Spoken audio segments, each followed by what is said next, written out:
Hey, I'm Sophia Miles, and this is the legend of the travelling TARDIS.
Hello.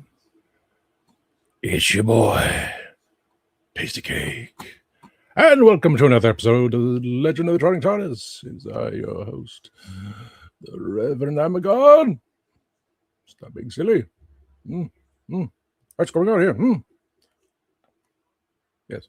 Welcome to another episode of The Legend of the Travelling TARDIS. I'm hosting again because I said so. Now, let's get serious here, folks. We're doing technically the part 2 of the story, the review of The Family of Blood. So there's going to be a lot of different answers and going back and listening and understanding things. My answer has actually changed, but there'll be a surprise thing. I will show off my skills when the time comes. But until then, let's bring forth. Let's see. Eeny, meeny, miny, mo. Where's the candy man? Hey guys, how you all doing? I'm good. I just want to wish everyone happy Mario Day or March 10th. I think it is Mario Day, isn't it today? Mm-hmm. It's me, Mario. I'm all good. I'm getting really confused on your time shifting, because we haven't shifted in the same time zone as you guys. We're still in the darkness of GMT. There's a lot of shift going around. Yeah. So, talking about shifts, who are we going to shift to next? Exactly. That's how you do a segue, Tom. Let's see who owns the segue. Michelle, do you own a segue? No, I do not. I'm not like the CEO of the Segway who, when he tried it out, he died on a Segway going over a cliff. Look it up. Yeah, several years ago, the new CEO of Segway went out and tried a Segway and went over a cliff by all of a sudden. I guess he was the quickest CEO to take a dive. Yes. And I'm old enough, children. I'm old enough to remember when they announced the Segway that it was going to change the world. Remember that, like 2000, 2001. It was going to change the world and would make the world better. Yeah, whatever. Wow. Okay. Speaking of those who have passed, let's bring to the one who lives across the street from those who have passed. There, segue. That is a good one. Yes. Wow. I do live in a house by the cemetery, and it's pouring rain right now. And I'm kind of glad, because if any zombies come, they're just going to sink into the mushy grass. Yeah? Well, also, your neighbors are really quiet most of the time. Dead they quiet. Are so quiet. Dead quiet. I actually took a walk through the cemetery yesterday, and it's not lively there for sure. They need to spruce the place up a bit or something. Wow, I almost spilled my geek tea. Anyway, Nis, as my other co-conspirator has asked, what about the earthquake around Sleepy Hollow? Oh, yes. Who caused that? Or what creature? Well, she's going to do the news, so that'll be a bit before I can even... Yeah, we'll find out. So, segue to this one. Okay, segue to...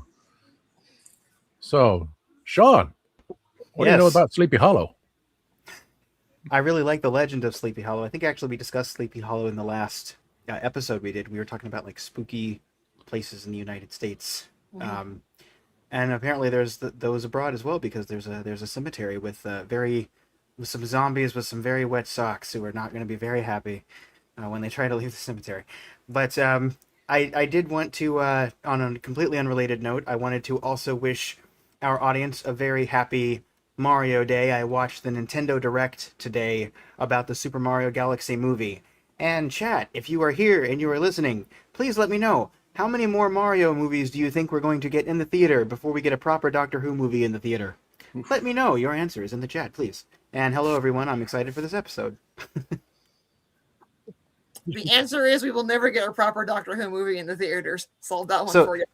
So Infinity, basically. We'll get Infinity movies. Yes, yes. Because, again, I think Doctor Who is something that does better on TV than in theater. So, I mean... In some timeline, some other dimension, we got a really cool Absalom Doc Dalek killer movie. Mm-hmm. Mm-hmm. Absalom Doc. Also, in some other timeline, like we probably had, like, I don't know, Jim Carrey or someone play the Eighth Doctor, and that series got picked up, and now Doctor Who is completely different somewhere. I don't know. Or the proposed Doctor Who American TV animation show from the 90s. Yeah. We dodged a bullet. Wibbly wobbly, timey wimey stuff. Okay, I derailed my train of thoughts. There are no survivors. So let's go forth with again. We're bringing forth the review of the Family of Blood. But before we do that, we're going to bring forth, henceforth, so forth. Let's push the button to bring in Gadget.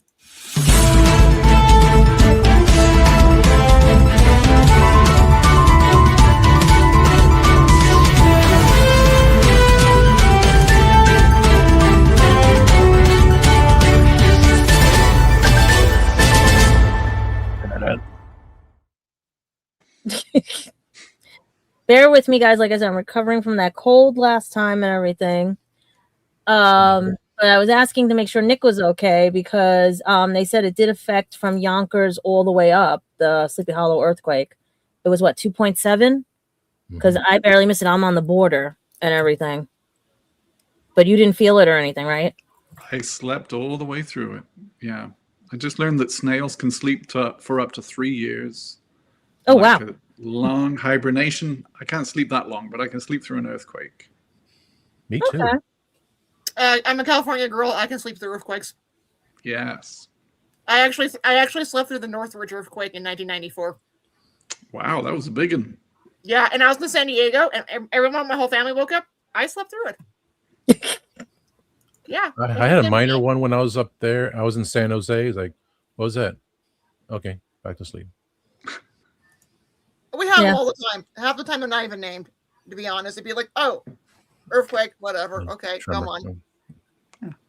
Because that was big news around here on the East Coast, because as there is no Doctor Who news, everyone's worried now about earthquakes and what's going on, because bear with us, New York is just getting a little funny, especially with the mayor's house right now, allegedly, and stuff.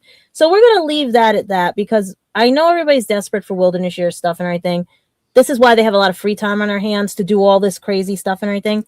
But let's start with the birthdays, because I'm going to mess the name up again. Even Christian gave me the way to say it correctly, but it's Yi J Cho. Did I say it right? Or am I getting better? Each year I mess it up, you know, and everything. Close. Try to make sure on the birthdays, because he gave me the correct year, but I want to make sure if I'm adding it right and everything, because Roger Dodger. Yeah, I don't want to, because he does not age either and stuff. He's only a year older than me. That's why I'm like, he turned 51 and everything on March 10th of being today. So happy birthday on his actual birthday. And I'm hoping you guys get to see him at the next conventions and everything, and also in the re-release of 4K now, the Doctor Who movie and everything. Mm-hmm. You guys get to see him and everything and stuff. He was also in the Commish, Highlander, Sliders, you know, everything pretty cool and stuff, right? Honey, I Shrunk the Kids, Stargate SG-1. Guys, check him out. He's really cool. I think his last thing he did was Arrow as a scientist in the episode The Climb. And his audio drama, the last one was Turn of the Screw, the narrator in 2018. So not bad and everything and stuff. But these two should be cut from the same mold and everything, because Christian gave me these guys last minute and everything. John Barrowman and Alex Kingston. And John, you are more than welcome to come on the show. I mean, you've already kissed the TARDIS. You know what I mean? We don't care what you did, who you did. See, in my family, we don't care who you did, what you did, or anything. Here's a bowl of pasta. Have a nice day. You know? And everything. So you're welcome to the TARDIS. Please. I've been asking you to come. Come to the TARDIS, you know? And everything and stuff. Like, everything, you know? Just come to the TARDIS. You are more than welcome. We want to hear your stories and everything. We want to hear your side of it. And everything, okay? I mean, if we have to bring you a bowl of pasta at a convention to get you to come, we'll bring you a bowl of pasta. I mean, just come, and because we miss you and everything, and we want to see. I know you're busy, but come and just talk with us one day and stuff. And it's crazy that he's turning tomorrow 59 years old, I think. Wow. Let me make sure I get it right. Yep, 59 tomorrow. 59. Yeah. John will bring you some beaver nuggets from Buc-ee's. Ooh, that might tempt him. Yes. Yeah, we need to tempt him to the TARDIS. You know, because come on, you're kissing the TARDIS. You know, like come on, he needs to come.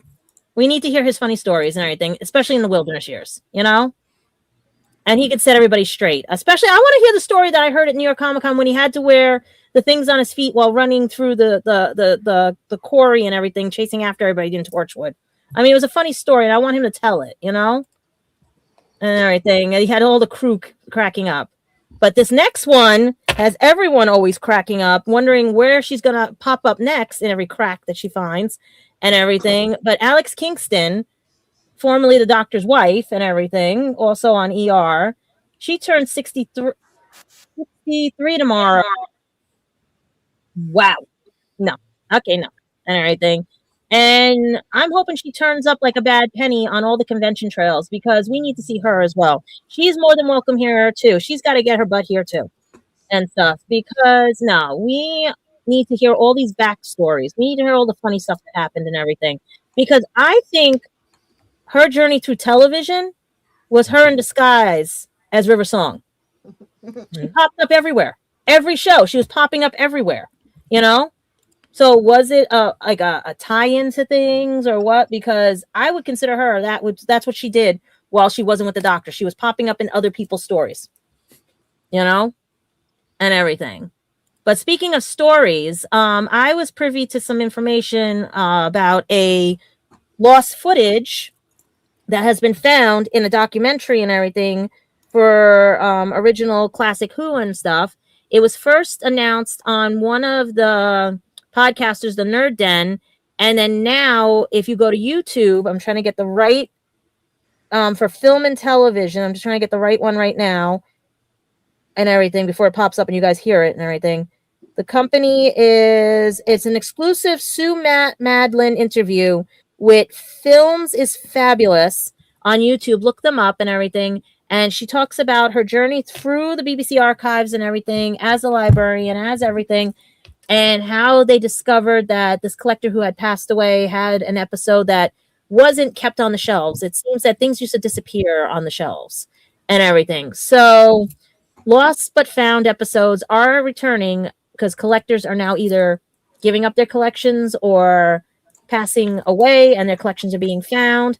I still say here at WLIW, TV 21, there are episodes hidden in their vault and everything, as well as many other things that are hidden in plain sight, especially that hidden from everybody's sight is the war between the land and the sea.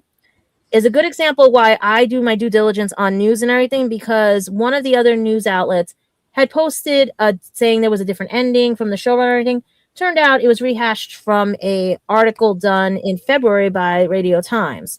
So I'm going to let you guys know, while we're during this wilderness years, there is no war between the land and the sea yet. There is going to be some news I'm going to mention soon, because I got permission, because if you've tuned into Who Culture, Ellie spilled the beans on something that I was also, because we might have the same contacts and everything, that production has been delayed for the Christmas special, and Bells might have been involved with something, because Murray slipped about 3 scripts and everything and stuff for the Christmas, that there's different workings and everything. But I said it before here. It's based on their availability, their time, their everything and stuff. And they can shoot an episode within 1 month. I've seen it. I've heard about it, especially when I was over there and I spoke to people at the Doctor Who Museum adventure and everything in Cardiff and stuff, when they were explaining how the production works and everything. And they can do reshoots. They can do shots around and everything and stuff. But what I was given permission on, I want to tell you guys so bad, because our podcast came close to what one of the episodes or the Christmas special might allegedly be and stuff, by the way we were talking about it. But life has a way of not being so wonderful, and everything. And we have to deal with the wilderness years for now until we can get the actual proof, because like Ellie said on her show too, those titles might not be titles. Those titles are just, somebody might have wrote them and everything and stuff and everything. We don't know what the titles were. Keen reviewers and people know what the titles were. Also know that the 3rd season had a bunch of fun stuff that I wish I could tell you guys and everything, because those scripts might be leaked allegedly soon and stuff, and help with the Christmas special allegedly, as well as many other things coming up. Because I'm going to be honest with you guys, Disney allegedly dropped the ball. We lost out on some very good stuff. And right now I have a very sad, sneaky suspicion, allegedly, that land and sea is going to be the bargaining chip. And I really don't want that to happen, because I know they have to edit it for American content and audience, because some of the scenes in there cannot be played here in the United States. So I suggest you guys watch documentaries, watch other YouTube channels about the wilderness years and everything and stuff. Get your new audio dramas that are out from Big Finish and just catch up that way. Buy the copy of the new Doctor Who, like the 4K version of the 8th Doctor, right? 8th Doctor's movie, especially when my cousin was head of Fox and was running that damn movie. He threw out a bunch of them in VHS in the garbage. Yeah, I know. That's what Fox was. They just threw them out. That I could tell you was not alleged. He told me they just threw them out. They even threw out some Family Guy stuff. So, yeah. So I'm telling you right now, guys, get your stuff together. Get everything good. And hopefully, maybe this life will be wonderful. Who knows? Isn't that right, Clarence? We might. Who knows? I mean, just think along that lines for Christmas, because I already got my Christmas hat ready for when Doctor Who Christmas premieres. That's right, Clarence. I'd say. Yeah, because I would love our other panelists to know and guess what could be the title of maybe one of the scripts, or a working title, because since everyone's throwing titles out there that might not exist. I could never get past the title. But otherwise, it's a lot of fun and everything. And they did say we were close on what one of the Christmas special would have probably been and stuff. But we're getting there. So a lot of podcasts are allegedly getting things right, but sometimes we're getting things wrong. So is there anything else we have to mention besides anything for the news, or you want to save the conventions for later? Let me think about this again. We were talking about Yeah, anything that you wanted mentioned for news, or you want to save it for later? the one news I want to bring up because it was posted on here. Oh, we'll still get back to but a news Before one. before we close it out, that's why I'll make sure of everything. I want to mention Nick first. Oh yeah, that's what I was going to ask you. That's what I was saying. Do you want to put that with the conventions, or do you want to put that with? Oh, it's a convention thing. Is that a convention? I don't know if it is. That's the thing. I was trying. It's not a convention thing, so it's actually news. It's totally news. Yeah, It's totally new. Okay, so because I'm trying to skim it while I'm talking on here and everything. Not So, totally take Who it related away. at all, but I am excited to tell you I have a new movie coming out next week. I was a producer on a movie called Interior Hallway Night. The star is Billy Zane of Titanic and Twin Peaks and all that good stuff. Mm-hmm. He also directed it, and it's a really quirky kind of humorous mystery. It's very cool. If you get a chance, check out the trailer, Interior Hallway Night. And of all the movies I've worked on, this is the one that I'm probably proudest of. It's turned out really well. So I hope you guys enjoy it as much as I enjoyed working on it. It comes out on March 20th on all the streamers, Amazon, cable, all that good stuff. I only found out a few days ago. That's not fair. And it just dropped on Fandango for pre-order. And I'm super excited just to share it with people. We shot it in Sparta, Georgia. What? Wait a minute. North of me? Coming out on my birthday? Yeah, yes. What? Do you believe in coincidences? Coincidence? I think not. No. But I think that's it for the news because the I other. think, but first we must give him a round of applause for it. The wonderful, I can't remember these buttons are. Media assets, all the way down. Media assets. Positive. Oh, there we go. So we're gonna have to get him his Oscar. We're gonna have to get him his Oscar. Folks in the chat, please take a look. Let me know what you think. I'd love to get some feedback. Yes, most definitely. And I think that is for the news. I mean, I want to spill more that I have privilege of, but I think that's better saved because it is the Wilderness Years for a better time. Yeah. Is it Wilderness Years Part 2? Electric Boogaloo. I thought it was part 3 because we did have that small little because of the movie and everything. After the movie, it was that little gap, and then I still classify it as the one part. It was just one movie. Tom, can I say something for a second? Yes, Sean. Yeah. Guys, I wanted to say something just real quick. Because it was invoked. I am only speaking for myself. I'm only saying this because it was invoked. I know in the past there have been a lot of discussions about the Doctor Who set in the past and allegations and things of that nature. I have not taken a position on these things because I don't have all the facts. But my position is always that everyone who has something to say should be listened to, and that people should act accordingly once all the facts are known. So I'm only speaking for myself on this, but as far as all that's concerned, I know it's involved multiple people before in the past. That's always my position. So we're not all necessarily concurrent all the time on whatever it is. But I haven't taken positions usually because I don't know all the facts, and I'm only speaking for myself here. But because it was invoked, I just wanted to say that since I am part of the show. That's all. You just confused me, Sean. Are you talking about Doctor Who with John Barryman, or are you talking about the show here? I'm talking about Doctor Who. I'm not talking about anything here on this show. I'm only talking about Doctor Who. So you're talking about what the alleged happened with Barryman. Yeah, just with anybody, honestly. Okay. That's all. Yeah. Okay, just to clarify for our audience, because like the audience, some are privy to what John has said and everything. And it was also promoted on, believe it or not, an LGBTQ podcast that he went on and promoted what happened and everything and got his side of the story and everything. So, I mean, he's done other outlets and everything and stuff and things like that. And I'm talking about having them come on to talk about the fun stuff that was there. Yeah.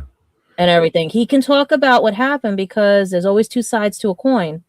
Some have two faces, some have two tails, you know?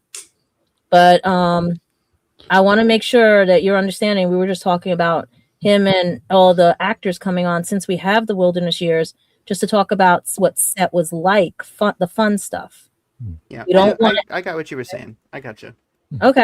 I And can that it wasn't respect that you're it listening wasn't to about the other person. Yeah. Yeah. And you're not talking about the show and how people perceive the show and everything and stuff.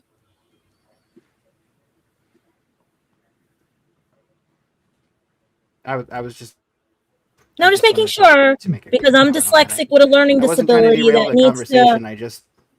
I'm dyslexic with a learning disability that wants to just clarify because there is some things with part of my learning disability that does seem like to other people that I will overstep on things, and they don't question that with someone who has autism. Do you understand what I mean? And stuff like that, but they'll question it with someone who has dyslexia. So that's why I wanted to clarify with you. You're not talking about the show. You were just talking about what happened with John and how you didn't hear the part that he has been resolving it and he is getting on better terms because people are learning to deal with the past and move forward. Yeah, I get you. I was just talking about that whole thing. We're clarifying for my learning disability because I don't hide my learning disability from people, and I explain to people that I had to hide my learning disability for so many years, so people misinterpret how I react to things because they don't know, because I don't portray I have one as much to people. Yeah, I get you. I was just kind of saying something for myself. We can talk about it another time if you want. No, I just want to make sure that we can clarify because it is part of the news, because we do want people to understand that there was a situation with John and we all have different viewpoints of it. But like I said, my family grew up, we don't care what you do, who you do, how you did it and everything. You sit down, talk about it, have a bowl of pasta. And that's it. Okay? We don't see anything. We don't do anything because what was done was done. It's already part of the universe. Yeah, Sean. You know how Dave talks about when he does the Happiness Patrol show? Mm-hmm. Mm-hmm. And he says, trying to get away from the toxic stuff because Right. what we already know about stuff, it just, again, that's fuel for the fire. What we all try to do is we're so upbeat and so intense. We just kind of like go crazy with all these ideas, but we're just trying to give out the positive energy because if you want anything negative, you look out the window, you see all these things. And down in Manhattan, what I'm going through right now, 3 bomb threats allegedly. Oh my God. Yeah, I get what you're saying, Tom. I'm just saying since that was said and I am part of the show, I'm saying I'm just speaking for myself and clarifying that. I wasn't trying to. That's why I wanted to make sure that that's what you were trying to say. You were trying to clarify, like I try to clarify when I don't understand something. And that's why I want to make sure that it wasn't that you were not understanding why we did the show this way, or was it that because I talked about John and having him wanted to come on and not defend himself, but like talk about the fun stuff that I saw at New York Comic Con before all this controversy started. Yeah, we just want the happiness stuff because we're not going to be pushing. Saying if they're pushing all the other things, like, well, you did this, you did that. That's for another show. No, that's something else. That's so many people do all the things. We're just trying to say, well, we all know, but we're just not going to bring it up. We're saying, okay, what you eat today? And we just keep it light and fluffy. Like my ears on my cap, stuff like that. Like this episode we're going to be reviewing has a stigma on it too, and everything. And I don't understand half of this episode, part 1 and part 2, because I didn't grow up privy to most of what it was. I grew up with the terminologies, but no one ever explained them to me correctly. They said I didn't need to know. It was in the past. Ignore it. Just let it go and everything, and not explain it correctly to me. And that's why I want to make sure we're explaining correctly to you, Sean, because learning disability to learning disabilities and stuff, and disabilities to disabilities, some people perceive things differently. Right. Okay. So So that's what I'm saying. So we're good with the news right now. You understand where we're coming from.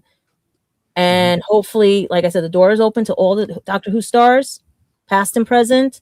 We don't care. Just come on, have some fun with us, because we need to fill time and everything. We're going to be honest. We need to fill time because it is the Wilderness Years, and we want to hear all the war stories, especially with this war episode that we're reviewing. Nice segue to that one, right? Nice segue. Shall we get our numbers and then go to commercials? Oh, yes. But we're going to end the news, right? Yeah, we'll end the news first, then go get our numbers and then go commercials. Yeah, he may push that button. Okay, now I can push the button.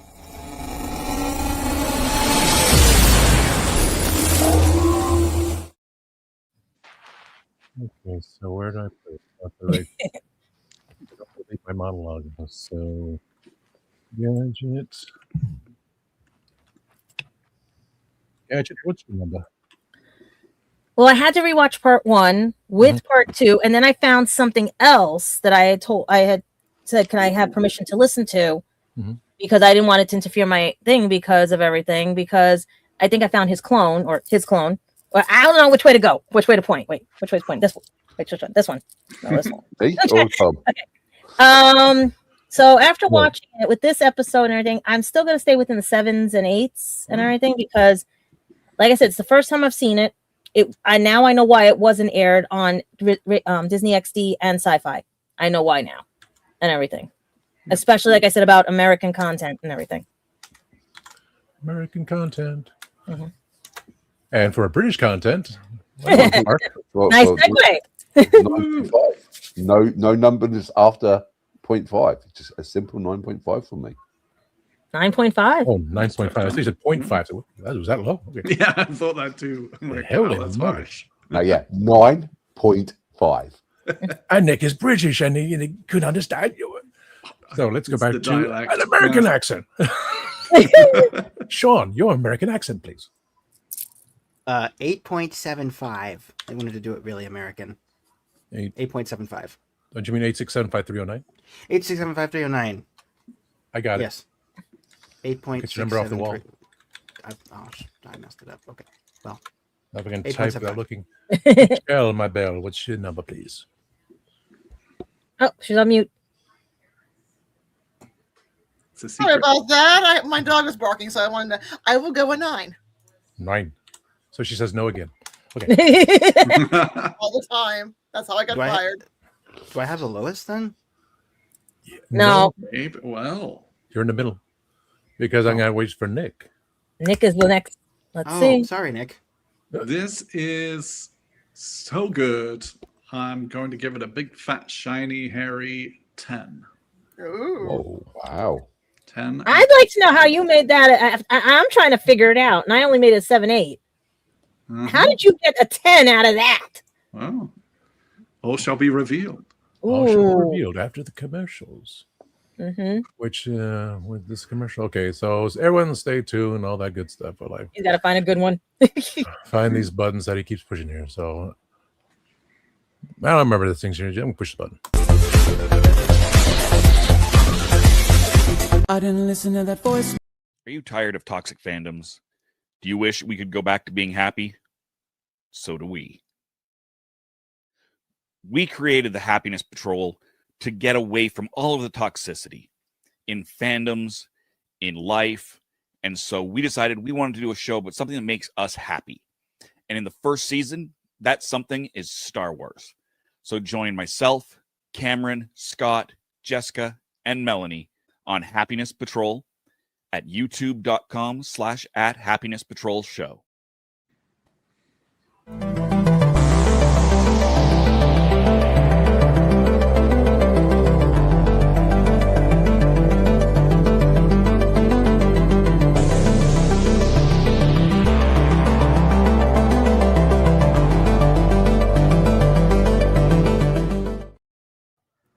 I'm author Mark Muncy. And I'm author Erica Lance. And this is Eerie Travels.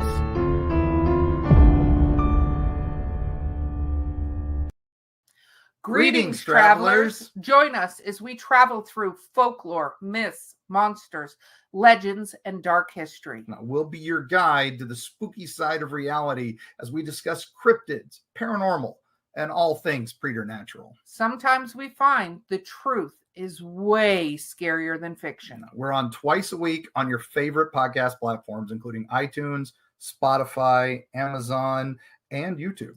We have amazing guests from all of the areas of the strange and unusual, including witnesses, investigators, and more. Now, with Erica's curiosity and ridiculous array of pop culture and true crime knowledge.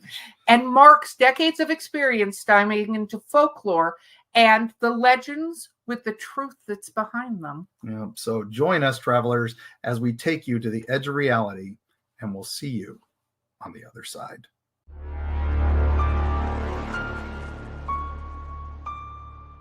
So what's your favorite Western? Is it this one or maybe one of these? Is it a revisionist Western, an anti-Western, or maybe it's an all-time classic? Whether your favorite Western is in black and white, vibrant Technicolor, a spaghetti Western, a neo-Western, a comedy, or maybe it's only really Western in spirit. Whatever it is, this is the podcast dedicated to determining the top 100 Westerns of all time. Every second Monday on YouTube, Spotify, and Apple Podcasts. It's Horses on Film. Hello, I'm Sadie Miller, and this is The Legend of the Travelling TARDIS. And yes, we're back. Legend of the Travelling TARDIS for the review of The Family Blood. How bloody brilliant it is. I just realised, sorry, Tom, I just realised chocolate cornetto and root beer do not go together. Oh. Yes, they do. Really? Not chocolate cornetto. And Wait. No, wait. I discovered that. You could make a root beer float. Yeah, that's what I'm saying. Yeah, that's with vanilla ice cream. I have that all the time, but chocolate and root beer, it's doing weird things to my mouth. But I'm a candy man, so anyway, on to the show. I just share that. So you try these things. Brain freeze instead of whole freeze. And for the Americans at home, he's referring to a chocolate cone. Yeah. But I've had chocolate ice cream with root beer. It's not bad. Maybe it's root beer. Yeah, but root beer's a quiet taste, even for the British people. You don't get. What about cream soda? Yeah, cream soda's everywhere. Root beer is hard to find in the UK. Yeah, and there are certain root Yet I found it every better time than others. I'm a root beer connoisseur. Some root beers are better than others. Mm-hmm. Oh, It's then been- No, you gotta get the right root beer. You can't do the dollar store variety. You know, that's just no. Michelle, are you a glass bottle or plastic bottle? Whatever it comes in to be. I know glass is better, but it's sometimes hard to find glass. A&W to me is not. Nah, that's bleh. That's like No. mouthwash. Like What about Bart's? Bart's root beer? Ours is good. Brock's is good. Mm-hmm. You know, and then there's a lot of independent makers are good. But yeah, you gotta get the right root beer. It's an experience. That's when Candyman comes to the States, we get him the right root beer. We get everything. That's why we need to get. He brings the proper chocolate, and then we will give him the proper. Bring Cadbury. Cadbury is way better. I'll bring in some Ghirardelli. Ghirardelli's pretty good. But he brings the Cadbury.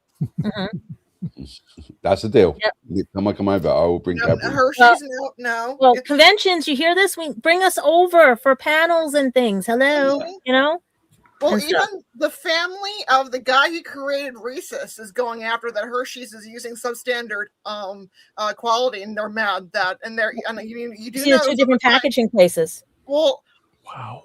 Even as an adult, they go, oh, things change when you're adult. No, I remember stuff like 10, 20 years ago tasting way better. Well, you know why they can't have real Cadbury here, and they have the fake Cadbury here? Because someone complained about milk fat. They thought the fat from the milk in there was making them fat. Okay, and that's actually proven. That was actually proven. So they have to make it less milk fat. I'm out of here. Oh, that's a Because I can't have certain candies because of my allergies and everything. And Cadbury was the only one I could eat. I can't eat the American Cadbury. I can only eat British. I'm going to slightly disappoint you. Even though they haven't changed it, everyone's complaining about Cadbury's at the moment. They probably changed it over there now. Yeah. Well, like the size or the taste? The taste. Taste. You know, it used to be milk and a half. It's milk and a half with palm oil now. Oh, no. God, you can't take Americans anywhere. No wonder we got Man, you need to do 2 more things with cornettos, and then we'll have a trilogy. Anyway, let's get back on track because I will go off the tangent. No, this is going to be spilled to another show. I gotta say, hey, you know what? There we go. I gotta say it because press all the buttons. Reese's, don't press all the buttons. You saw what happened in the Reese's show. marshmallow does not taste right. The chocolate is different from the original Reese's peanut butter cup, and the marshmallow. No, Is it made in Mexico or Hershey's, Pennsylvania? You got to check the packaging now on the back if it's made in Mexico or Hershey, Pennsylvania. Someone did that on Instagram, so we got. Okay, we can. That's another idea. He's writing down all the ideas, you guys. I should have. Greg will write down the ideas and remember them. So going back to Spill the Blood. That's another horror movie, right? Family of Blood. So Spill the Blood. Private chat. Spill the Blood is also known as World War One. Yep. Segue. I need to put a banner saying segue. I gotta spell it correctly and put segue. Wait, where's your poppies?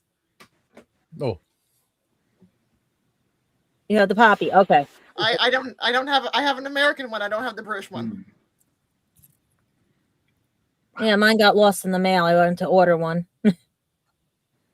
Candyman went to go get his. And anybody want Decoration Day wants to send me one from England, please. I have a World War One relatives in my family tree that fought for England. So, Grant, what time is it in New Zealand? My goodness, I feel. Oh, I didn't even notice he was from New Zealand. Yeah, I was reading the his like what he gave for the review and everything. I was trying to go back and find it to tell you. He gave an 8 out of 10, so he's around where I am, like 7, 8. Yeah. I started. Oh, perfect. Yes. So he said 8 out of 10. So. And then I think somebody else said 9 and stuff. Oh. Lloyd. Yeah, it was 8.75. 309. We serve together. Oh, they said Grant said it's 11:47 in the morning. Good morning, Grant. Yeah, it's the purple and red poppies I've got.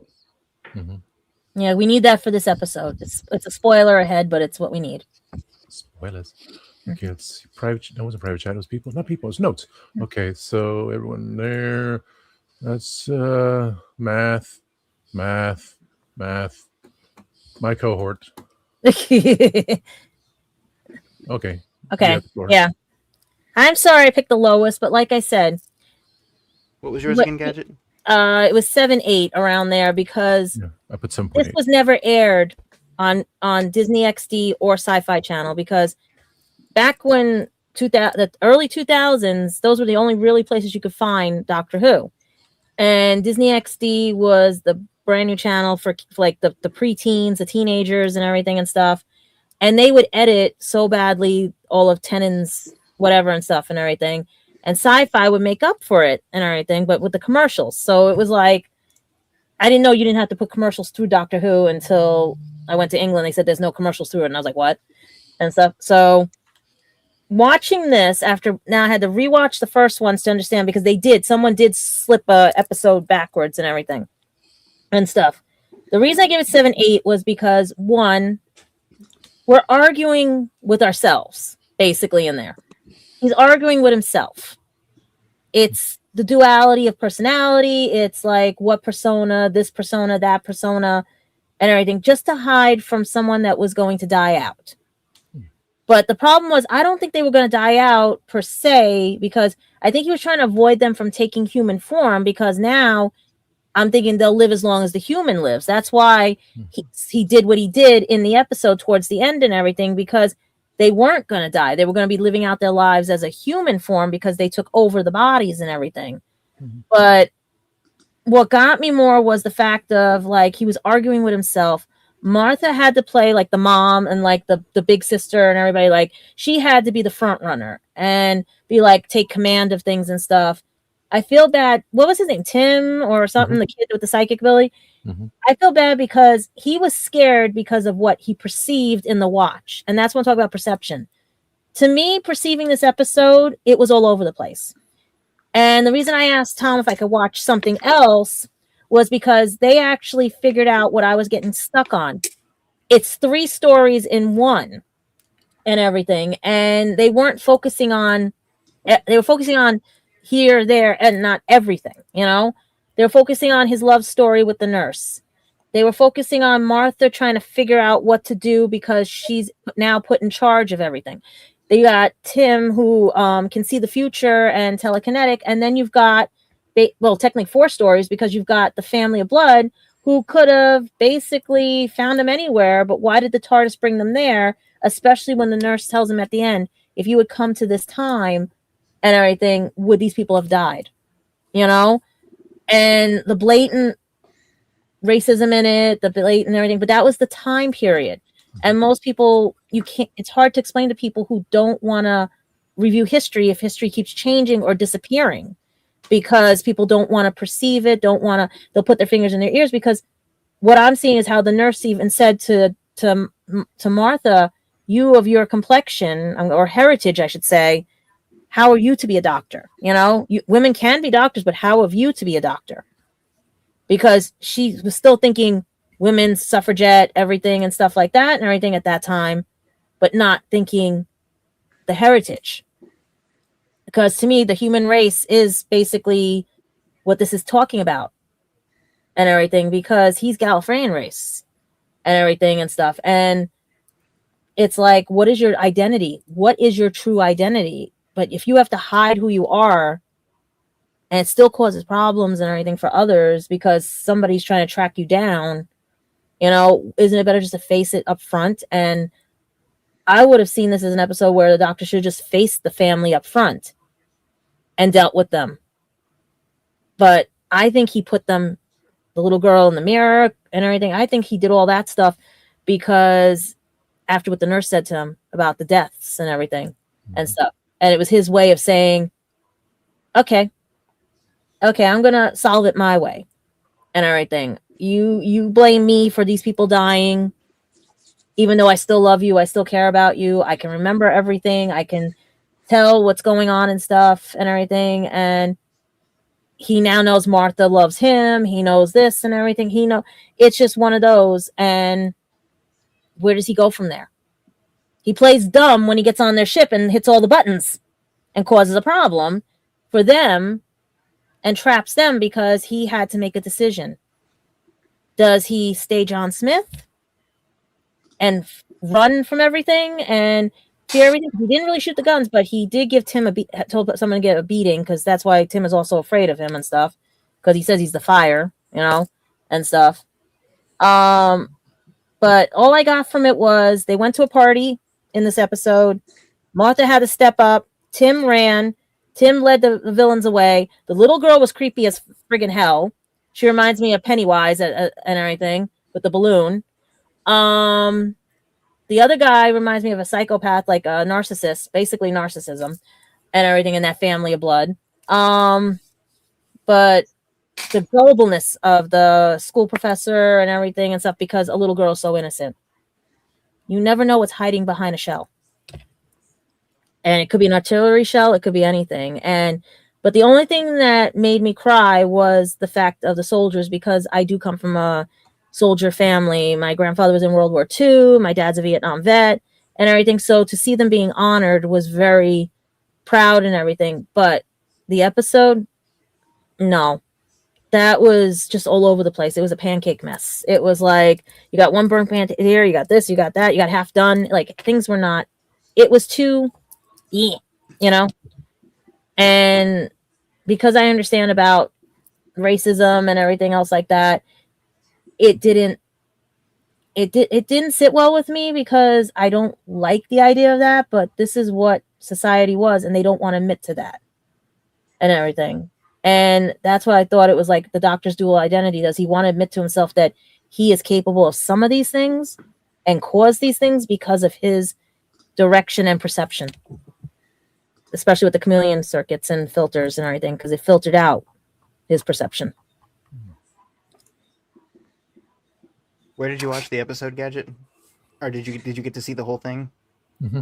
Just pieces and everything, and that's why. And then I found something that they explained in a different way, more understanding and stuff, and I was like, yeah, that makes sense. But they went really more off tangent than we were, and everything. So yeah, I would give them pieces on YouTube. Sorry, I didn't mean to interrupt. Yeah, but no, that's what I'm saying. Yeah, on YouTube is the only place I can watch it because I don't have because I've been hacked too many times on the computer.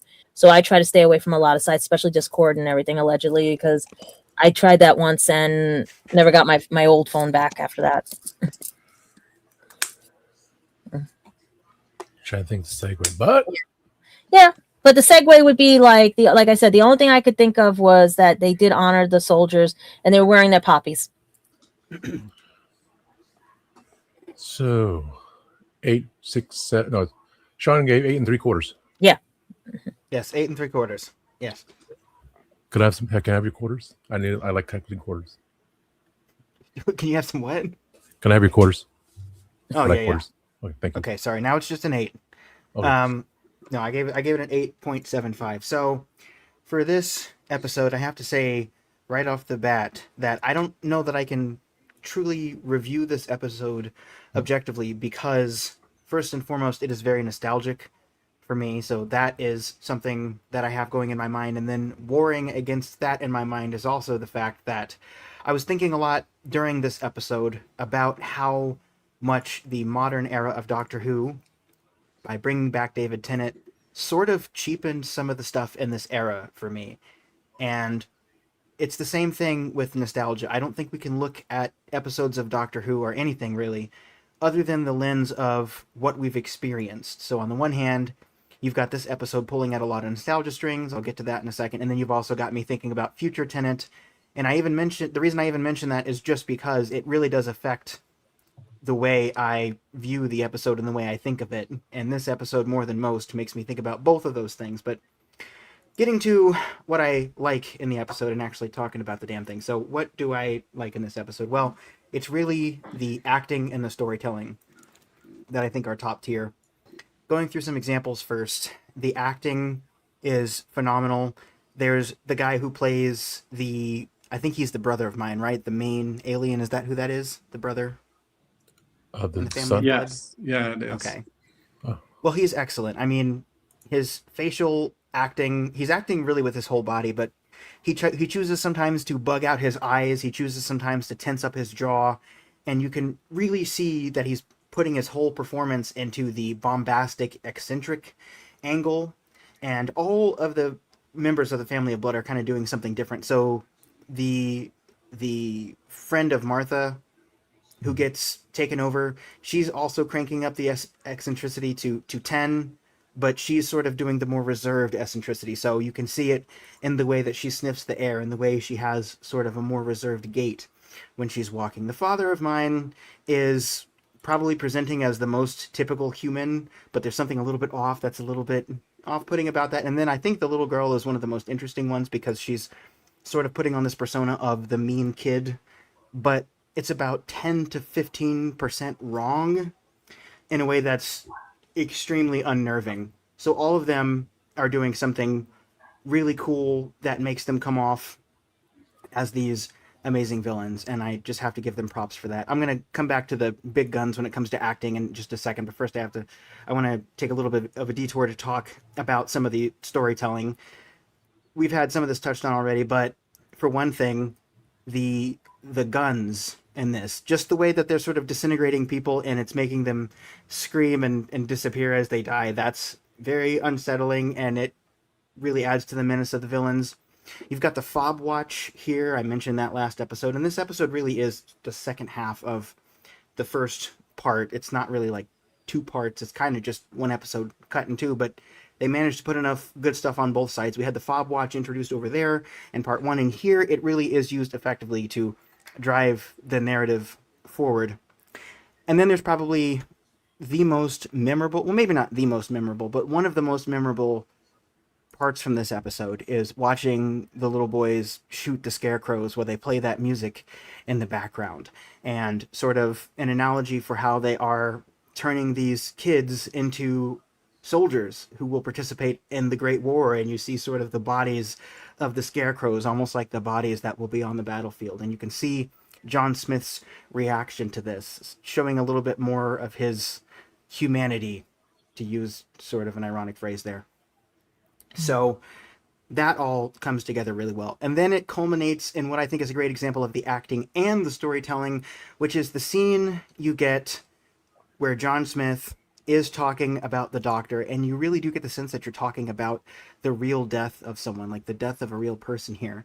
Because you've got David Tennant here talking through one character he's playing about another character he's playing, and you've got Martha there, and you've got his love interest there, and you've got the little boy with the fob watch there, and all of them are just 10 out of 10 on this. And you see this emotion here of this very scared man. You get the sense that the doctor did not even think about this man dying, because John Smith is just kind of a throwaway name that the doctor uses. Hi, I'm John Smith. You don't think about the fact that this is going to be someone who might fall in love. You know, the doctor didn't even consider the possibility that that might happen. And you get this in such a short amount of time. You see him, after he's fallen in love, you see him getting married, you see him having children, sort of passing on who he is to future generations, and dying with his wife at his side. It's emotional. It's only about 30 seconds, I think, if that. To pack so much of that into that short of an amount of time, you just need expert script writing and editing and filming and acting. And I think they have all of that here.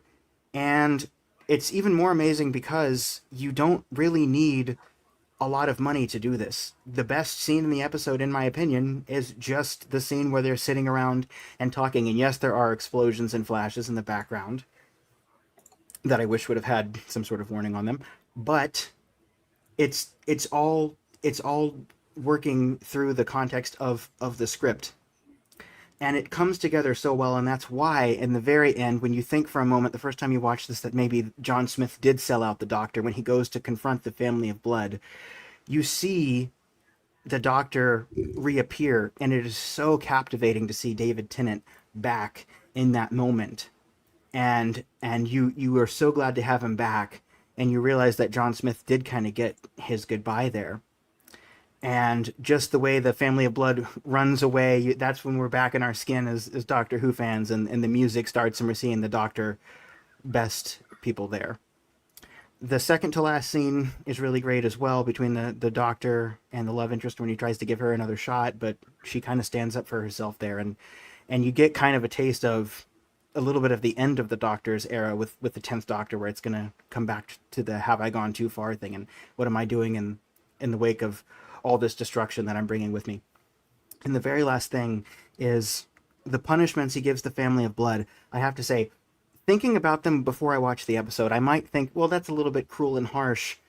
But even in the way that he deals with them, I mean, if you think about every single one of those punishments, the way that they're living eternally, yes, they're kind of freaking out at first, but none of them particularly seem like he's putting them through eternal pain or something like that, like eternal torture, even though they're going to be in an unpleasant state forever. I think it's very significant that he says that the narrator talks about the wrath of the Time Lord and doesn't say just the wrath of the Doctor, because it's almost like the Doctor is saying, this is why you don't want to be a god. He's almost like showing them why they don't want to live forever, even though he's doing it in this semi-cruel way that's a little bit out of character for him. But even as he's doing that, the character that he shows the most compassion to, in that case, the narrator says he might even forgive her, is the character who resembles the child. And it's really intriguing to me, because I don't get the sense that she's significantly younger than the others, but I think it's the Doctor's compassionate side coming through, because he is still dealing with the trauma of the time war and all the children that were lost. almost as if to say in this scene, he might change his mind someday. He might actually let them out of those punishments. I don't want the show to ever come back. I don't think the show should ever show the family of blood again. But you are getting some of the Doctor's compassion showing through, even when he is pulling off that terrifying face there where you just see his wrath coming through.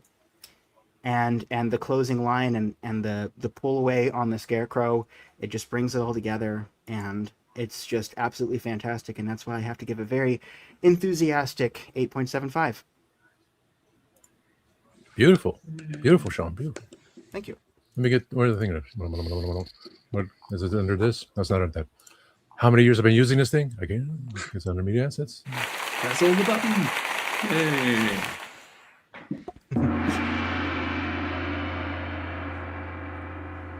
Back to wrong one again. Notes. Let's see who made a comment. Yes, Greg of the Time Scales. Wow, nice review. Beautiful, Sean. And Forrest Dalek claps as well. And that's only a 7.8. Dude, it's amazing. See, I wish I could do reviews. I think mine was what did I give 8 point, 8 point whatever. 8.75, yeah. Oh, yes, 8.75. 8 3/4. Yeah. 8 3/4, yes. Yeah, mine wasn't so good because, like I said, I couldn't follow it. For me, it couldn't follow it. Yes, it's. Grego says 8 point. Oh, said what Sean said. Okay. I'm going through all these buttons. Too many buttons here. Okay. So yeah. Never have too many buttons. I like zippers. As long as you don't push the red one. Oh, yeah, I don't have the red one. Let's see. Sean Michelle. Yes. Number 9.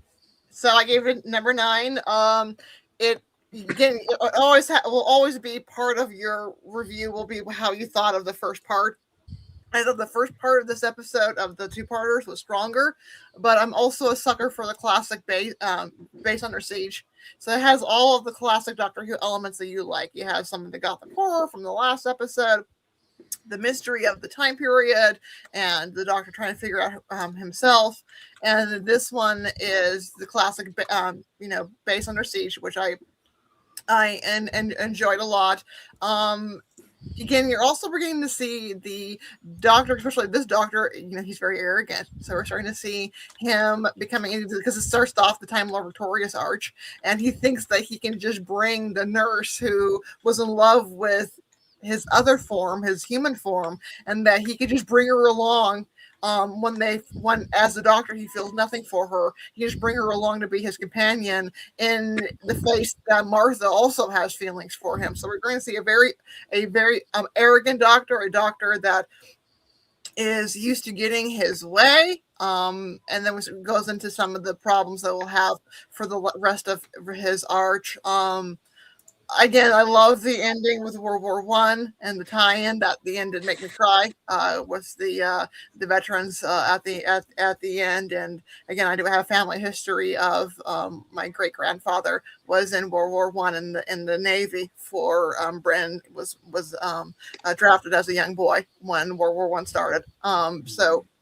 And again, that's the history of the fact. And also, I had to look it up. It is estimated that between a total of 885,000 to 900,000 British and British Empire military personnel died during World War I.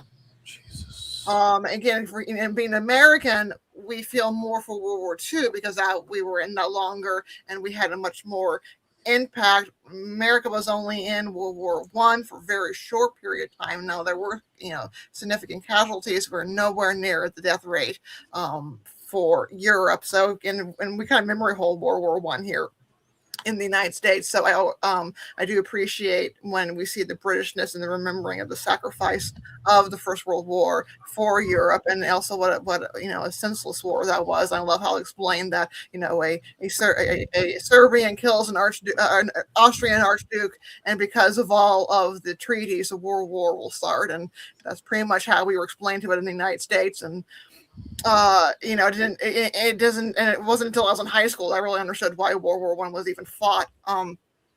So it touches a lot of things that I particularly like. I thought the first episode was the more stronger, which tends to be true in Doctor Who 2-parters in the modern era, but this time, unlike some of the recent era, it actually felt like it delivered at the end. So that's why I still give it a whole 9 and 9 together for the 2-parters. Oh yes. She gave it a no. Again, that's how I got fired. I said no. So I'm a no. Tinky Winky. That was a flashback. Okay. Let's see. Chuck E. Cheese. Wait. Why I say that? Candyman. He eats everything that he can. Yeah, I absolutely love this episode. It had everything I wanted. It had fast pace. It had history. It had the Time Lord making a choice of paradoxical decisions, which is classic Greek theatre.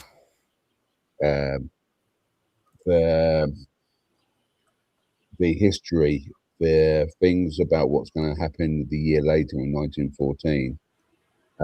The end scenes with the war medals, which were the war medals he was wearing.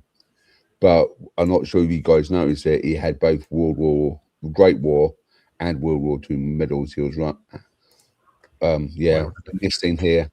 I don't think you got the pictures of him showing out on that, but he was wearing both World War I and World War II medals. And I've still got them. If you go back on some of their other shows, not in here, but on our other channel, we can talk more about it. My great uncle actually died in the Great War, in near the Somme, the trenches. I just love the paradoxal. You got John Smith, a teacher who thinks he's had a whole childhood life, falling in love with the matron, having a thing about it, but to hide away from these people, he became. On the other side, you got the doctor who's running away because he doesn't want to give the family of blood the ability of immortal life. If John Smith survives, the family of blood survives. The only way to basically stop the family of blood is to kill John Smith. Thus, having the doctor, it's a paradoxical decision. What do you do? And it's one of these tough things. It was the same thing in I watched the classic literature with Agyeman, who had to decide whether or not to sacrifice his daughter to please the gods, or not to sacrifice or have his whole army screaming at him because they was doing it. It's the same principle. I love that story. I love the music they use. If you notice in there, especially in the fighting scene when they're using the songs that we used to sing at morning assemblies at school, that sort of fear of like children becoming like cadets, becoming soldiers in this short space of time. I'm not sure if you know about the culture as well. In the Great War, if you didn't go to war, you was given a white feather. That white feather actually represents cowardness. Okay, and it was a big stigma to get a white feather in England in World War I. Before, if you was old enough to fight and you weren't fighting, it was a shame to go thing. And this is why Timothy had that thing of, I'd rather be a coward and run away. Okay, because that is such a stigma for that time. I'm not sure. Did you know about that, Michelle, about the white feather?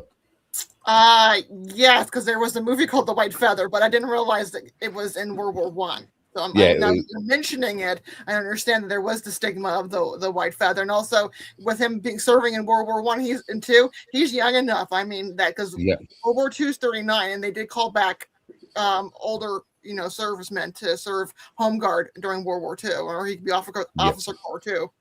Yeah, I think that the music they use in each of the scenes were absolutely amazing. Sean touched about it as well. Just the silence of them sitting down there, hearing the mortar shells exploding with flashing lights. It just feels like it was like the precursor to World War One in the trenches. Mhm. You know what I mean? It was a whole thing about. I just think everything about this episode just hits right, and because of the pace of it, I actually enjoyed it more than the first episode. The first episode sets up the story. Yeah, it's okay pacing. This is like going completely, like Gadget's saying, fast, chaotic, which is what it would be like in trenches. This is what I think. This is a good thing. I just realised now while I'm talking about this. The trenches was a slow war. Mhm. It was literally great in World War One.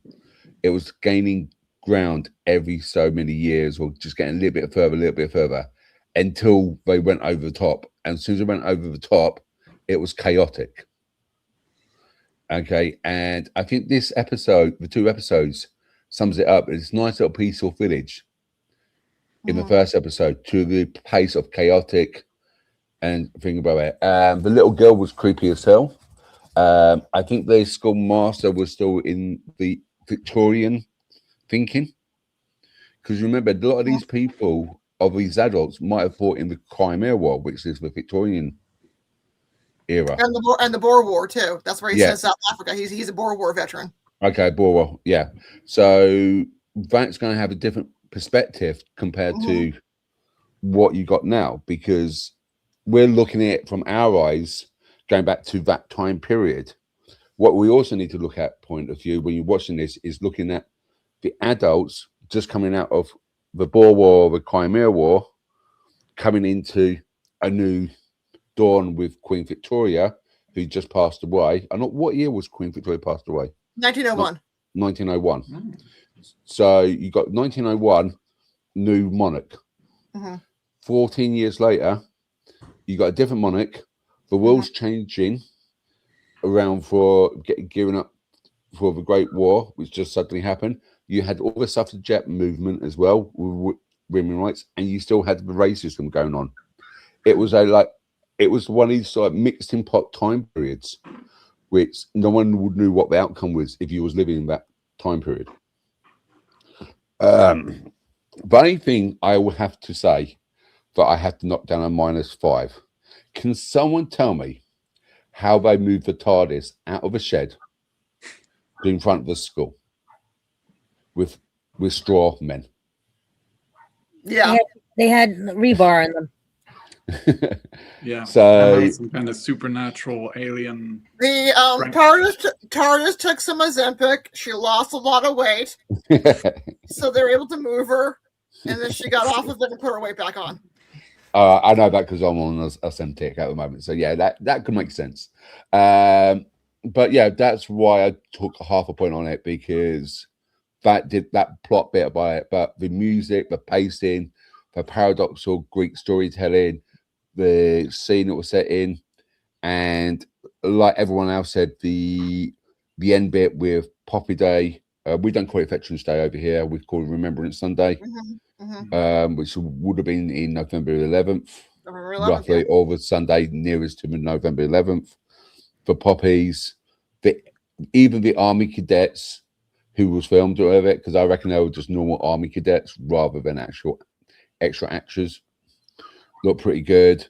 And the war medals, everything looks absolutely top on. I can't fault this episode, and that's very rare for me. Right. I could our Memorial Day, which is your version of Remembrance Sunday, that is in May for us in the United States. And in the United States, we do November 11th is our Veterans Day. Yeah. What's the I could attack your argument about them moving the TARDIS, but that might be a straw man argument, so I won't use it. The difference is because of the end of the American Civil War was in April and springtime, and it became in the United States, you can decorate the flowers because it's decorate the graves because the flowers were in bloom in the springtime, and that's where we get our Memorial Day is always in May because it's springtime and the flowers have bloomed. Okay. We did. But you probably know more about that than most Americans. I mean, if you ask most Americans what the difference is between Memorial Day and Veterans Day, they probably won't know. So you're probably like above and beyond knowing that. I grew up in the military veteran household, and I knew this before I was knee high to a grasshopper. Right. Yeah. So we don't have a 2 separate days. We just have one day Mhm. in the UK. Mhm. We just have Memorial Days, and that covers veterans, civilians, Right. and everyone. And even, like I said, I showed you earlier on, the poppies, the purple one represents war animals who pass yes. away, because there were a lot of service animals in World War One: horses, Right. dogs, pigeons.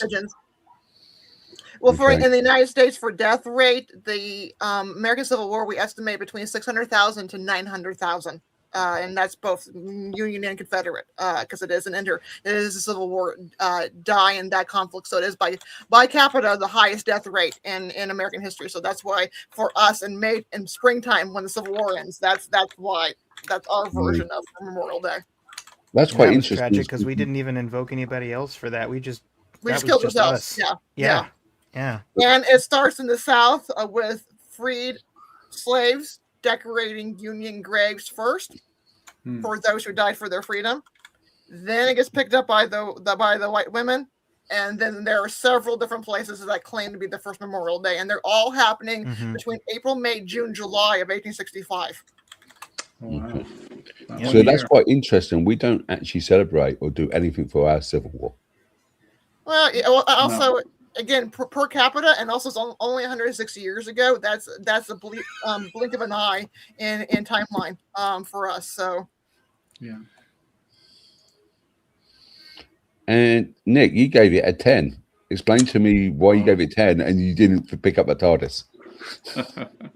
What a beautiful episode! Oh my goodness, this is why what I watch Doctor Who for, because it has all the things that you guys have mentioned. It's got the top-notch acting, and it's got the music, and it's got the time period just right. Now, what if the Doctor hides away because he knows what he will do to the family of blood if he's, full strength? Maybe he doesn't want to let that monster out, so he becomes human. This is a story about loss of innocence. So we've got the loss of the innocence of John Smith, the loss of the woman that he has a romance with. She loses her innocence as far as how she perceives him. We've got the loss of innocence of the children. So to me, that's incredibly powerful, and that really hits me when I watch this show. I've got personal reasons for loving it. I really enjoyed the book. I was so pleased that it got adapted, and they adapted it just right for me. The pacing works very well for me. You do have the triple problem. You do have multiple things going on, but they all make sense to me. Yeah, even the weedy scarecrows make sense to me. I make it work. Okay, I make the logic work. And Paul Cornell, at some point, he kind of played with having the story happen over several weeks, but then they were like, this is too long, we need to tighten it up. So they did reduce it to a shorter period of time. So hence the chaos, hence the momentum keeps building to that climax. His treatment of the family of blood at the end, it really makes sense to me when I look back at the Seventh Doctor, who would, destroy entire planets. It does seem in character to me. And of course, the novel featured the Seventh Doctor. But the fact that we have David Tennant, who is such a good actor, really is the icing on the cake that makes it work. He shows us all these different sides of him, which is great for him as an actor. He can show us all the different chops. Here's a human, here's the Time Lord. So he gets to play with that. And he makes it work as something that we believe he could be capable of. So yeah, maybe he's holding back at the beginning. That's why I love it. He loves it. I was going to ask you, so now that we come to this part, from the novelization of Human Nature with McCoy's Doctor, what is the difference now between the novel and what we have seen? I don't you think said it was the Doctor was mysterious, being manipulative, being the whole. Yeah.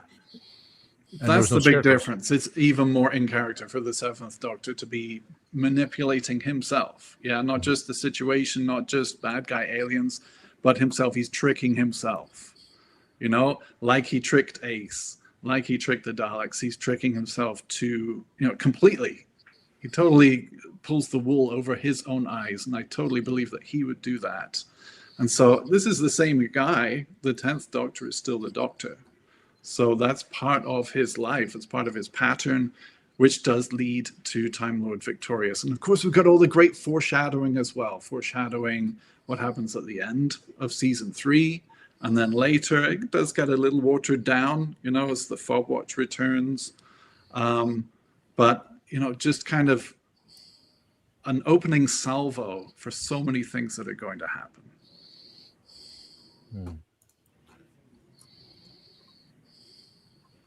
Okay, hour 22. Mine will be just a couple of minutes. So let's jump back it up. I started them all. Star trekking across the universe. So Rose Deer gave Family Blood 9.4. Too much drama and violence. Higher note with. See, for me, that's. Love you, Rose, but like Sean's review was like, boom. I would put that 9.4 because it gave such detail, and to say that because that's just me. I'll get my review soon. Personal taste. Time scales. The Family of Blood averaged 9.3 out of 10 on the time scales with 240 ratings and reviews. Creating America. You said you only like this episode because it gave us the master epic introduction for New Who. Also, Headmaster was an epic dude. Epic. I liked Headmasters too, especially Fortress Maximus. The Transformers. Oh, that means the eye. Okay, that was it. Okay, let's see here. So it comes to me with my lackluster reviews. Okay, I can't turn. Time to turn the light on the porch. Let me see here. So, yes, my review. So, I'll give the number at the end while I ponder this, because Gadget also stated to me to watch that YouTube show from a few years ago. Said it was a clone of me as well. Does that mean I'm a clone of him because he was 6 years ago, or wibbly wobbly timey wimey? Wibbly wobbly timey wimey. Anyway, I'm Dr. Evil. Do I go with the monologue yet? Not yet. Oh, first let's go see Rose says. Talking about flowers on this episode of Doctor Who makes me remember the song, Where Have All the Flowers Gone? Yes, because I went from, oh, where have all the flowers gone? Picked by young girls, everyone. Where have all the young girls gone? Gone with young men, everyone. Where have all the young men gone? Gone to soldiers, everyone. Where have all the soldiers gone? Gone to graveyards, everyone. Where have all the graveyards gone? No. And that's right for Vietnam. In the backyard of Nick's house. Yeah. Gone to graveyards, everyone. That's the end of the song. Okay. So, talk about poppies and such, because Mark was big on this episode for Spill the Geek Tea during last year when we talked about regarding Memorial Day and Veterans Day. We did that combination there, and hence that's we had the poppies for that show. Like my grandfather, uncle, and the uncle that passed 2 days before the end of World War II, surviving Normandy. All these things that people don't remember. And now in the U.S. we see the draft is being brought back. So for 16 to 39-year-olds, history repeating itself. When human nature was set, it was at a boys' school learning, saying, yes, they must learn how to defend themselves because the war was coming. So that's why they had to learn how to do all these things. When the scarecrows came along, it's like, now you're going to use your training and shoot at them. You must. The enemy is there. Of course, tears in their eyes. They're not prepared for these things. And so is John Smith. Said, no, it's not me. I cannot do this. And to find out, oh, it was only straw. So that gave them that relief. Only to find out later, of course, yes, you defeated an enemy that was nothing, but the horror will come. And of course, Tim going through World War One, World War Two, wearing his medals there. This is something we cannot overlook. History repeats itself. We know the people that we've lost, what's going on now, why is schools teaching this? This is the way things were. And sadly, the way things are now. The concept of the Doctor hiding himself, so I'll get to reading the monologue because, I got my tea and I will clear my throat for that. Mm-hmm. Yeah, the idea of, I don't want to become this doctor. I want to be just John Smith. The dreams of how was planned to be, and if they were going to die within a certain amount of time, but again, they've gone into human bodies, and that would have been another spanning of, the young girl, sister of mine, son of mine. That's another 40-some years, 50-some years. They would still go on killing. So with the Doctor's mindset and with everything else, with the Time War, the creeping in of Time Lord Victorious, you should have let me push all those buttons. Things occur. There's only so much you can do. You're overwhelmed, and with the deaths, with Jenny, mother of mine, stating what she did, that was it. He just.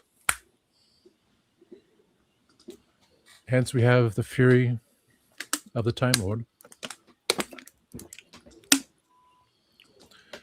He never raised his voice.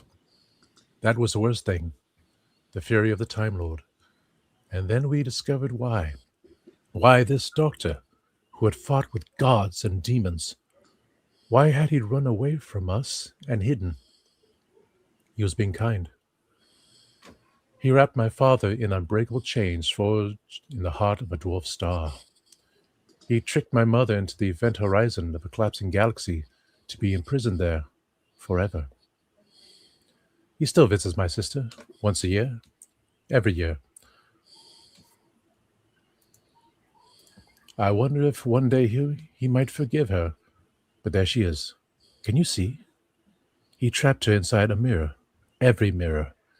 If you ever look at your reflection and see something move behind you, just for a second, that's her.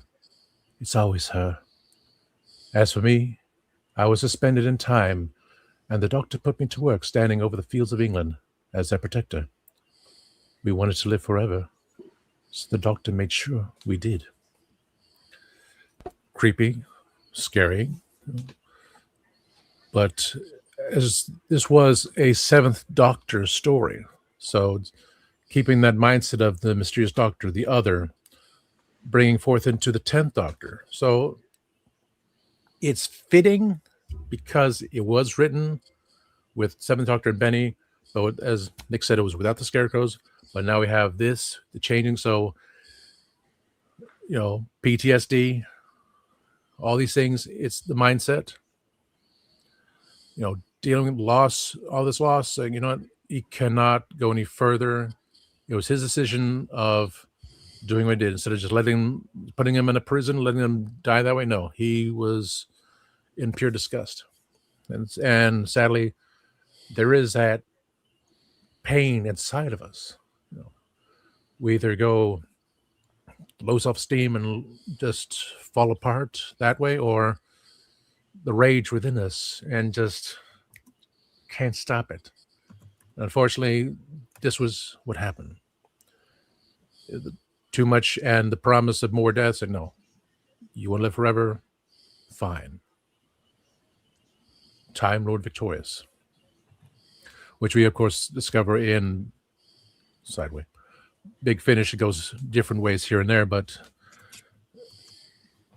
yes, as the idea of taking over the human bodies, but it's for the visual woof. The visual effects, the idea of the whole thing, it's fitting for the story. So I think my original number for last week was 9.99999999. So I will retain that as well, because it was, again, it's a historical piece. the idea of what would happen if, escaping this way. What would happen if you infuriate someone to the point of they don't care anymore? At least, well, we have the happy ending with Tim, because having the fob watch, absorbing the energy, knowing what's going on, he saved lives, because it was that was his job, being a soldier. Must soldier on, must learn, and he lived a long life. And to see old friends one more time, that gave a nice little ending to what we shall see next time. Which, so again, 9.99999, as I said. Sounds like Rage Against the Dying of the Light.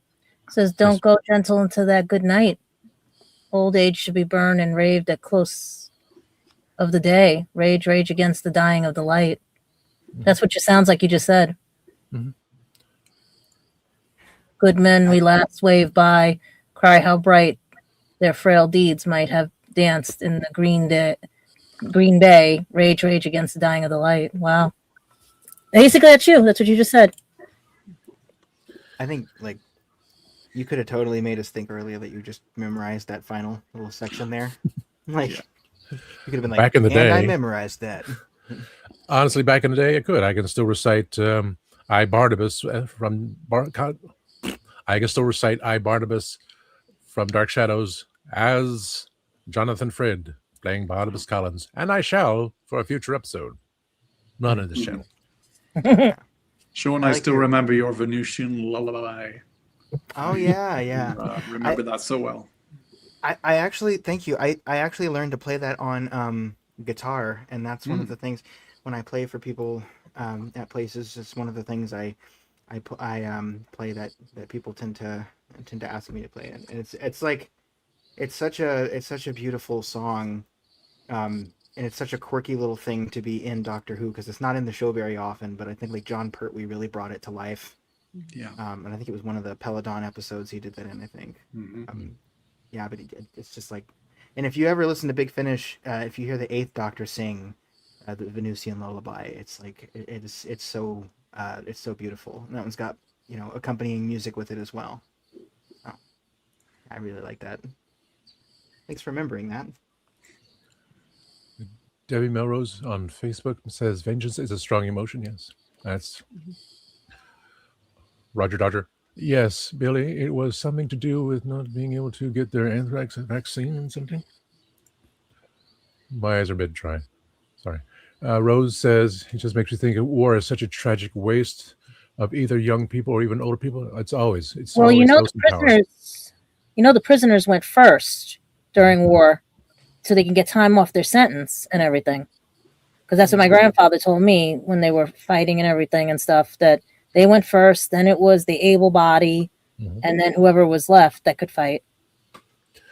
A lot of desperation in World War I and World War II. It's like, I think that's why they spend so much time talking about it, like when they teach history class, because it's just like there was so much like tragedy, And it's like, if you would have told me before I saw this episode, like, yeah, we're gonna learn about World War I, and you're gonna be sad about it, and there's gonna be scarecrows, and it's gonna be the saddest part. And then if you would have told me you're gonna be sad about World War I again, and this time it's gonna be inside of a flying phone booth, and it's gonna have a guy talking to himself and another soldier after the snow freezes, and there's these glass soldiers, and the guy goes, "What do you mean World War I during Twice Upon a Time?" Like, oh, that got me so bad. It's like, you did it again, Doctor Who. You're the historian. Which one was it? World War I or World War II, about the brothers that they couldn't send two brothers over? That was World War II, because there was a massive amounts of there were a few of massive whole families were killed. There's the one where they really changed it was near the end of the war in the United States, called the Fighting Sullivans, which were 5 brothers. I heard about that. On one ship, they all went down together. Then that was the male line, and there were 6 children altogether. One was a girl; she never married. And out of the 6 children, there was only one grandchild The oldest son had a child, and after that, and also is starting compounding. There starting to be a few families that were losing all of the boys, and so that's when they started pulling back that brothers couldn't serve together, and then if there had been deaths of other siblings, they would pull the surviving siblings home.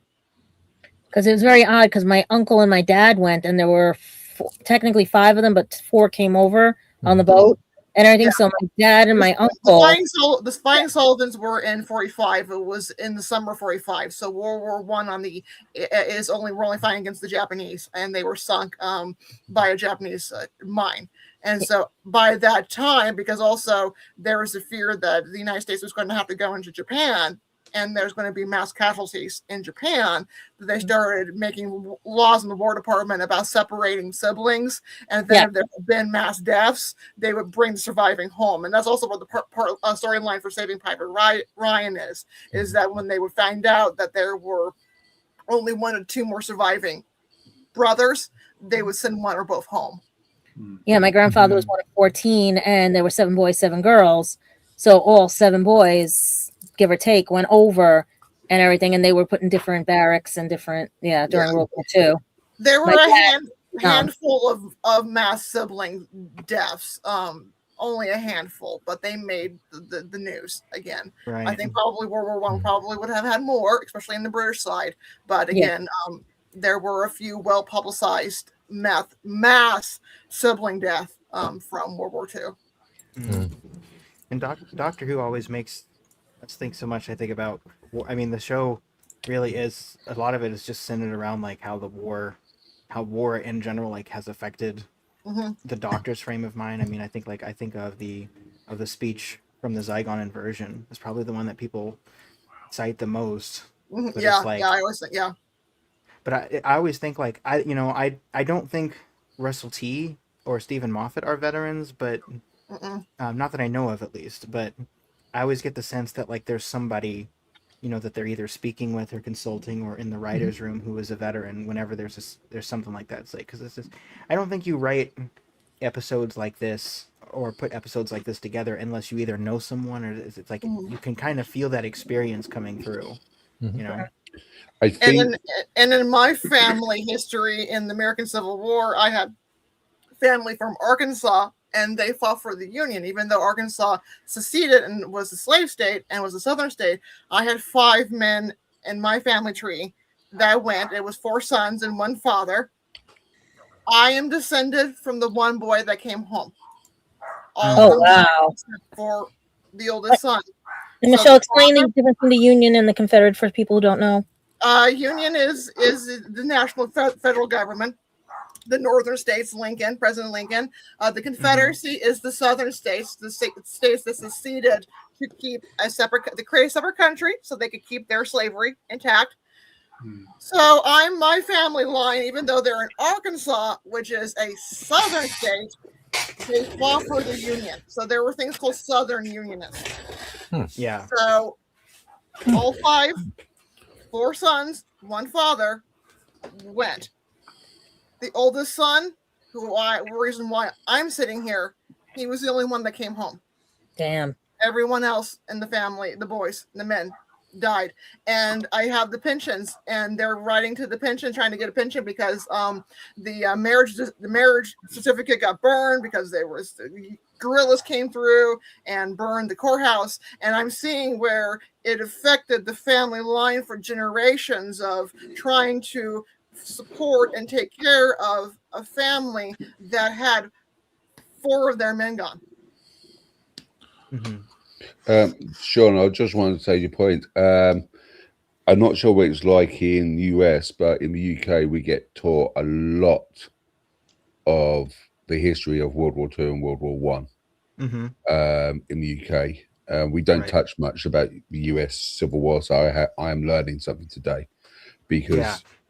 But we do get a lot of. I live in the oldest garrison in the UK. It's been going on since 43 AD.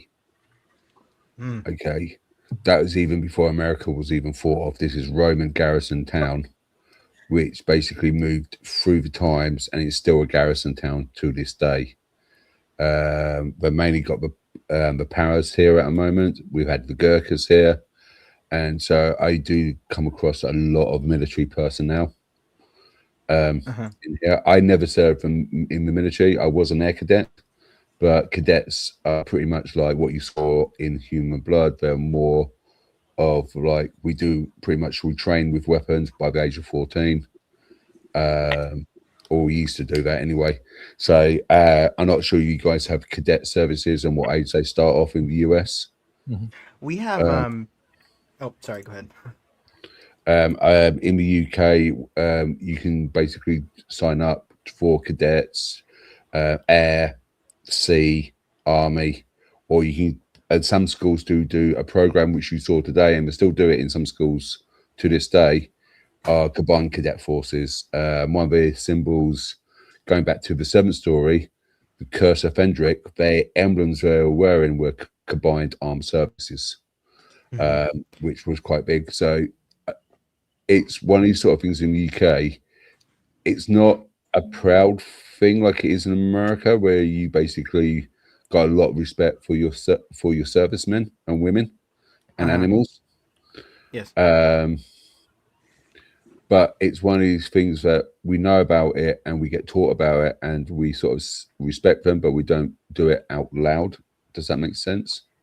Yeah, I think it is quite different because I mean, in the U.S. we have like ROTC for young people, and it's kind of like a militaristic thing. But I think like with Doctor Who, for example, I know that Americans, if you watch Americans react to the episode. Listen, you know, there's that whole thing where is it Listen, the one where Clara, well, I guess it's kind of multiple episodes where it's like where Clara's like, you're teaching them to shoot people, you know, you shoot people and you cry about it later, you know, or I'm not doubting the quality of your wells. Like I think in the US, I mean, first of all, we do learn a lot about military. I mean, a lot of times in American education, unfortunately, they don't give a crap about what's going on in the world stage unless it involves war. And they're like, this is who was with us. This is who, you know, these were the powers. And even like before America was founded, like we learn a lot about war in the States. But I mean, people do have a very different reaction. So when Clara is saying kind of those rude things to Danny about his military service, I noticed that Americans tend to react a lot differently. Not like with outright offense, because I think a lot of Doctor Who fans are kind of online more, and so probably are more used to more international conversations. But it's like, I think there was probably some conversation about how Americans would react to that. But a lot of people who live here in the States do feel a lot like the Doctor feels about war. Do feel, you know, they're much more pacifistic and much more, you know, hey, let's not go fly to a different planet and mess everything up. You know what I mean? Like, a lot of people would feel like the Doctor would feel here. So I think Doctor Who is kind of it almost like it's speaking to some of those things. And the fact that it is allegory, I think, means it speaks to a lot of Americans. I've never seen an American who outright got offended, like, you know, the Doctor shouldn't have said that, or how dare Doctor, you know, but I think because it is a fictional show, it opens people's minds. And I think it actually is an important part of the conversation with sort of international communication. I think, you know, I think art has that power to transcend culture in that way. Thank you, Sean. As we're almost coming up to the end of time, so we've got that 2 hour dead mark. We've got some announcements to do, Tom. Let me bring up that screen. So let's see here. Not banners, media assets. Run through the top photos here and do the share screen. And because we're going to have this, people. Blank screen. There we go. That's me, Mario. The future of Doctor Who on Saturday, March 21st at MegaCon at 3:45 p.m. in room W300 stage.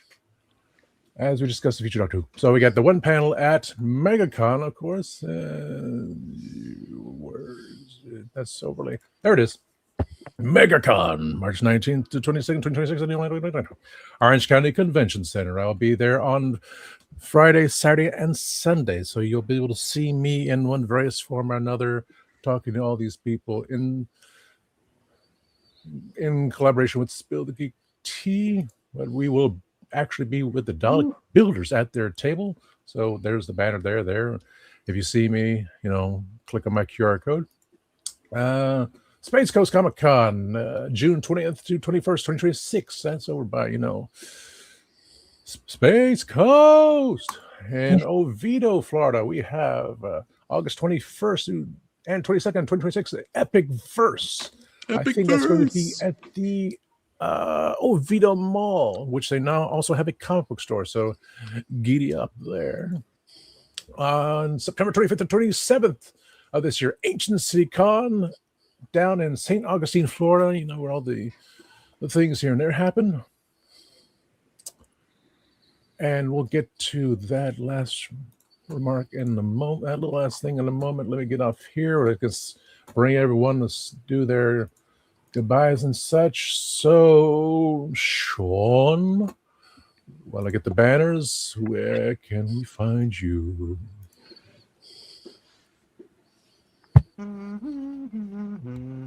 Sean? I'm here. Oh. Sorry. I thought you were I thought you were trying to get something. I was just waiting. Oh, no. Okay. Sorry. All good. Okay.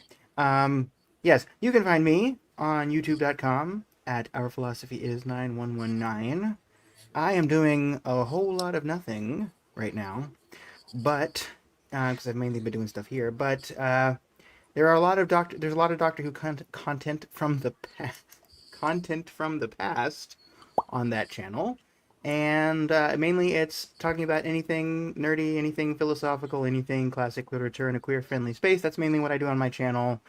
If you happen to pop over there, let me know what you would like me to review. If you'd like me to review something, because I really should get more diligent about uploading things on my channel. I really, really should. I was reviewing every single episode of the Second Doctor's era, and then I just kind of stopped. I pulled a BBC and was like, oh, that's enough Doctor Who for now.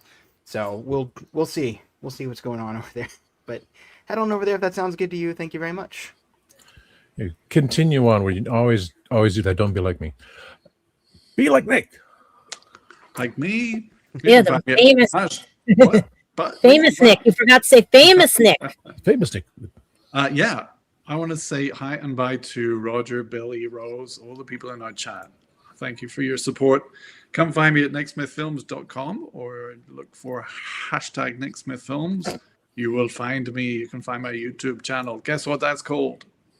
Nicksmith Films. Yeah, and check out the movie Interior Hallway Night with Billy Zane.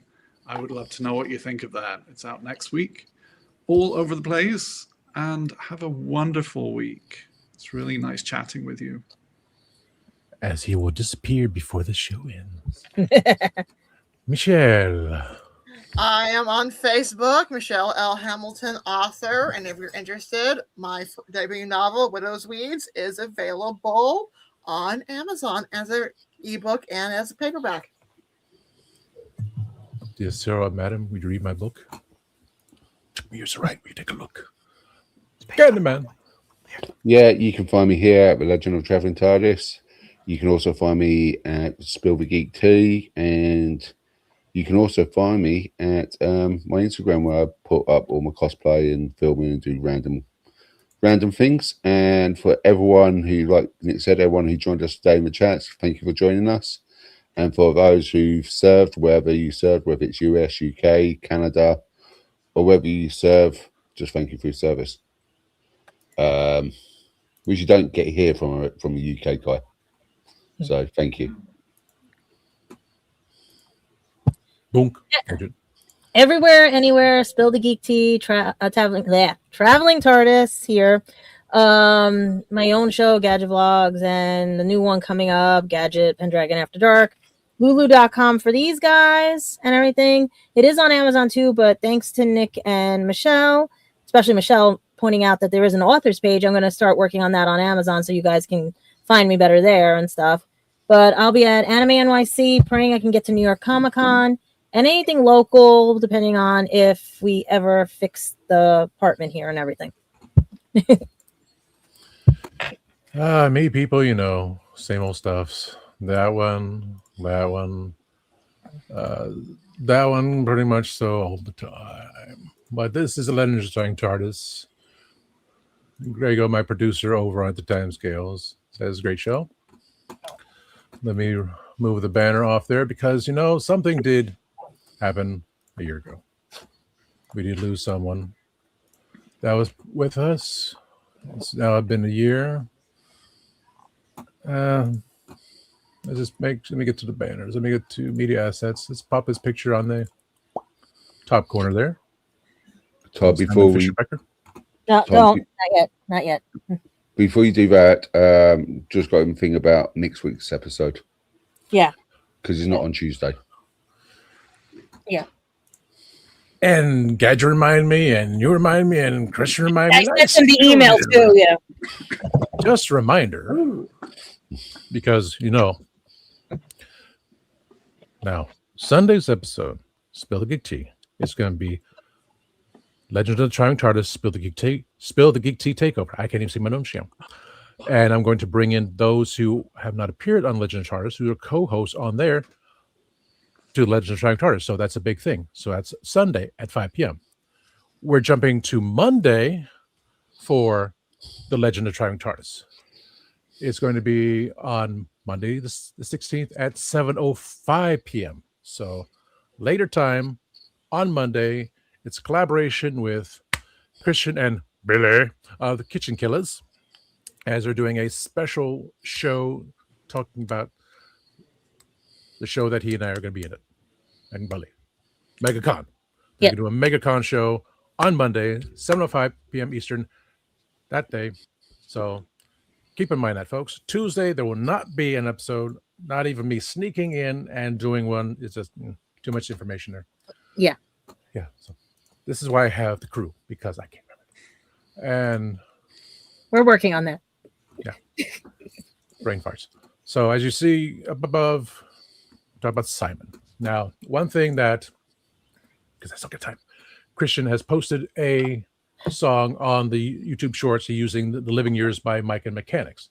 Now, Gadget has found a song. I'm not going to play it. I just want to bring it up. If you guys want to see that too. Mm-hmm. This one is what was chosen. Even the dogs agree. Yeah. The Last Goodbye. This song carries 1,000 years of Celtic sorrow and hope. Is from the Cheeky Celt. So look that up on YouTube. Play it through. It's 3 minutes and 49 seconds. It's if you want a mellow goodbye to our wonderful big brother and everything. Simon agrees with it. Keep it at that. So, I keep these screens. Oh my God. So thank you all for watching. Oh, that's Split the KG. So, as we all say, we say goodnight to Simon, and of course, Tony. Play us out. Night, Simon. Good night, Simon. Good night, Simon. Meet again.